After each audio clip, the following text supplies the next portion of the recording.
गांव के किनारे एक शांत आश्रम था जहां लगभग 70 वर्ष के एक वृद्ध संत रहते थे। उनका नाम था घनश्याम दास। दूर दूर से लोग उनसे जीवन की समस्याओं का समाधान पूछने आते थे। एक दिन राम नाम का लगभग 25 वर्ष का युवक उनके पास पहुंचा। उसके चेहरे पर चिंता साफ दिखाई दे रही थी। उसने संत के चरणों में बैठकर कहा, गुरुदेव, मेरा मन किसी भी काम में नहीं लगता।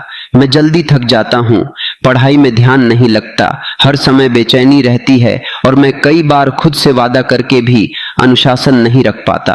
क्या इसका कोई उपाय है? घनश्याम दास ने कुछ क्षण उसकी आंखों में देखा और मुस्कुराते हुए बोले, उपाय है, लेकिन उसके लिए तुम्हें सिर्फ 7 दिन अपने मन के साथ ईमानदारी से रहना होगा। राम ने हैरानी से पूछा, सिर्फ 7 दिन? संत बोले, हाँ, लेकिन ये 7 दिन तुम्हारी जिंदगी की दिशा बदल सकते हैं अगर तुम इन्हें पूरी लगन से निभाओ।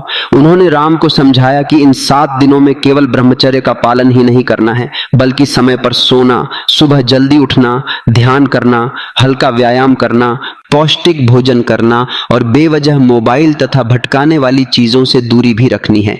राम ने तुरंत यह चुनौती स्वीकार कर ली। पहले दिन सब कुछ आसान लगा। सुबह जल्दी उठा, स्नान किया, मंदिर गया और पूरे उत्साह के साथ दिन बिताया। लेकिन शाम होते होते उसका मन बेचैन होने लगा। उसे बार बार पुरानी आदतें याद आने लगीं। वह संत की बात याद करके आश्रम के बगीचे में चला गया और पेड़ों के बीच बैठकर गहरी सांसें लेने लगा। कुछ देर बाद उसका मन शांत हो गया। दूसरे दिन उसने महसूस किया कि मन पहले से अधिक बार भटक रहा है। वह समझ गया कि असली लड़ाई बाहर की नहीं, भीतर की है। जब भी उसका मन भटकता, वह किसी काम में लग जाता। कभी लकड़ियां इकट्ठी करता, कभी आश्रम की सफाई करता, तो कभी संत की सेवा करता। तीसरे दिन घनश्याम दास उसे नदी किनारे ले गए। उन्होंने बहते हुए पानी की ओर इशारा करके कहा, देखो राम, यह नदी कभी रुकती नहीं। अगर यह बीच रास्ते में ठहर जाए तो इसमें गंदगी भर जाएगी। इंसान का मन भी ऐसा ही है। अगर उसे खाली छोड़ दोगे तो उसमें नकारात्मक विचार भरने लगेंगे। इसलिए अपने मन को हमेशा किसी अच्छे काम में लगाओ। राम ने यह बात अपने दिल में उतार ली। चौथे दिन उसने महसूस किया कि उसकी नींद पहले से बेहतर हो गई है। सुबह उठने पर शरीर हल्का लगता था। पहले जहां वह देर तक बिस्तर में पड़ा रहता था, अब बिना अलार्म के उठ जाता था।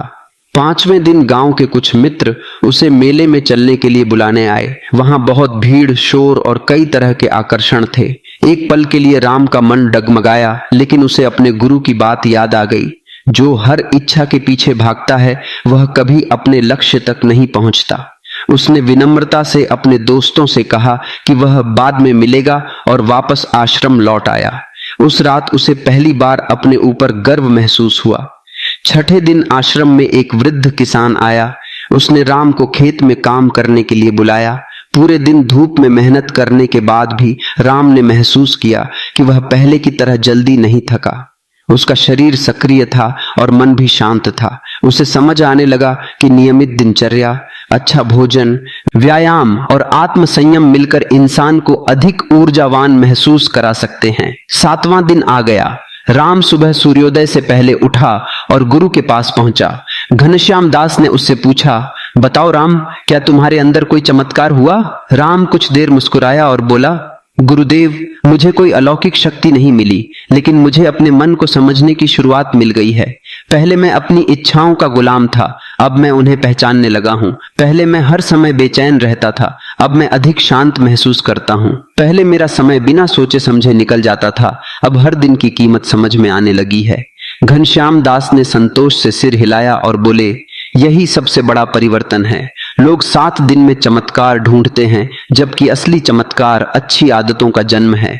फिर उन्होंने एक महत्वपूर्ण बात कही, बेटा, यह मत समझना कि सिर्फ 7 दिन ब्रह्मचर्य करने से हर व्यक्ति के शरीर या दिमाग में कोई निश्चित और असाधारण बदलाव हो जाएगा। हर इंसान अलग होता है, लेकिन यदि इन 7 दिनों में तुमने अनुशासन, अच्छी नींद, संतुलित भोजन, ध्यान और नियमित व्यायाम अपनाया है, तो स्वाभाविक रूप से तुम अधिक एकाग्र, शांत और ऊर्जावान महसूस कर सकते हो। यही बदलाव आगे चलकर बड़े परिणामों की नींव बनते हैं। राम ने गुरु के चरण स्पर्श किए और गांव लौट आया। अब लोग उसके चेहरे पर पहले से अधिक आत्मविश्वास और शांति देखते थे। लेकिन जब कोई उससे पूछता कि 7 दिन में क्या मिला, तो वह सिर्फ इतना कहता, मुझे खुद पर भरोसा करना आ गया।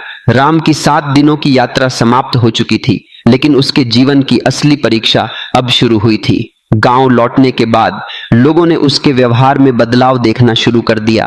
पहले जो राम छोटी छोटी बातों पर परेशान हो जाता था, अब वही हर परिस्थिति में शांत रहने की कोशिश करता था। एक सुबह उसका बचपन का मित्र श्याम उसके घर आया। उसने हंसते हुए कहा, राम, सुना है तू 7 दिन आश्रम में रहकर बदल गया है, क्या सच में कोई चमत्कार हो गया? राम मुस्कुराया और बोला, अगर चमत्कार का मतलब अपने मन को थोड़ा बेहतर समझ लेना है तो हाँ, मेरे साथ चमत्कार हुआ है। श्याम ने कहा, मुझे तो यकीन नहीं होता, सिर्फ 7 दिन में कोई कैसे बदल सकता है? राम उसे लेकर खेतों की ओर चल पड़ा। रास्ते में उसने एक किसान को बीज बोते हुए देखा और बोला, श्याम, बताओ, अगर किसान आज बीज बोए और कल फसल मांगने लगे तो क्या उसे फसल मिलेगी? श्याम ने तुरंत कहा, नहीं, उसे महीनों तक मेहनत करनी पड़ेगी। राम ने मुस्कुराकर कहा, बस यही बात मैं समझ गया हूं। 7 दिन बीज बोने जैसे थे, फसल तो लगातार मेहनत से ही उगेगी। यह सुनकर श्याम कुछ देर तक सोचता रहा। उसी शाम दोनों फिर घनश्याम दास के आश्रम पहुंचे।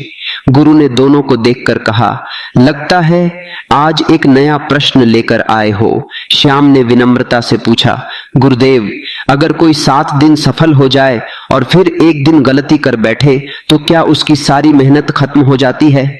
घनश्याम दास हल्के से मुस्कुराए और पास रखे मिट्टी के घड़े की ओर इशारा करते हुए बोले, अगर इस घड़े में 100 लोटा पानी भरा हो और 1 लोटा पानी बाहर निकल जाए तो क्या घड़ा खाली हो जाता है? श्याम ने कहा, नहीं, उसमें अभी भी बहुत पानी रहता है। गुरु बोले, ठीक वैसे ही जीवन में एक गलती तुम्हारी सारी मेहनत को खत्म नहीं करती।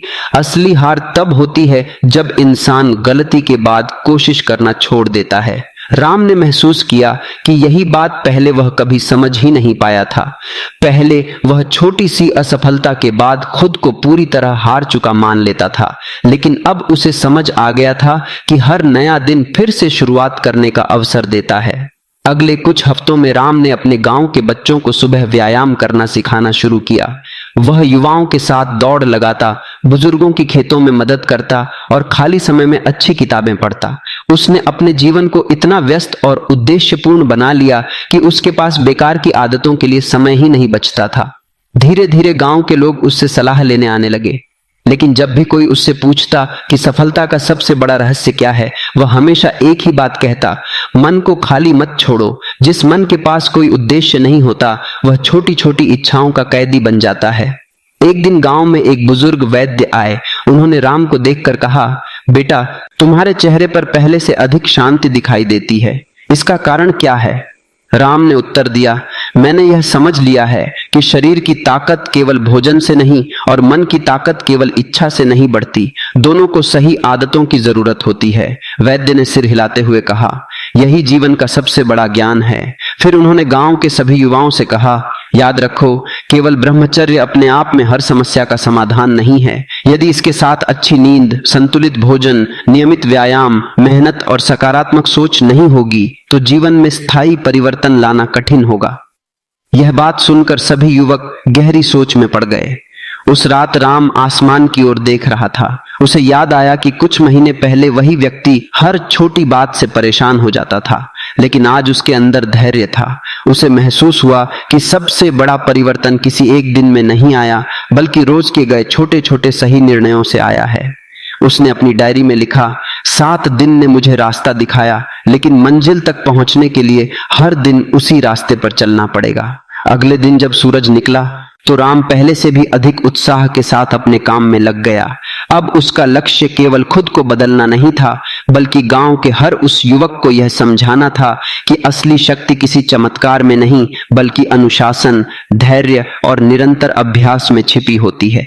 और यही कारण था कि धीरे धीरे लोग राम को उसके नाम से नहीं, बल्कि उसके चरित्र से पहचानने लगे। यही इस कहानी का सबसे बड़ा संदेश है।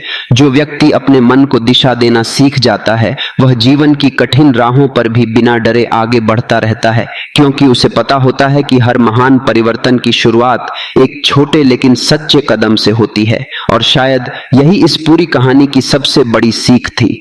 असली ताकत किसी रहस्यमयी शक्ति में नहीं, बल्कि अपने मन, समय और आदतों पर नियंत्रण पाने में छिपी होती है। 7 दिन सिर्फ शुरुआत हैं, मंजिल नहीं। जो इंसान इस शुरुआत को जीवन की आदत बना लेता है, वही धीरे धीरे अपने व्यक्तित्व को नई ऊंचाइयों तक ले जा सकता है।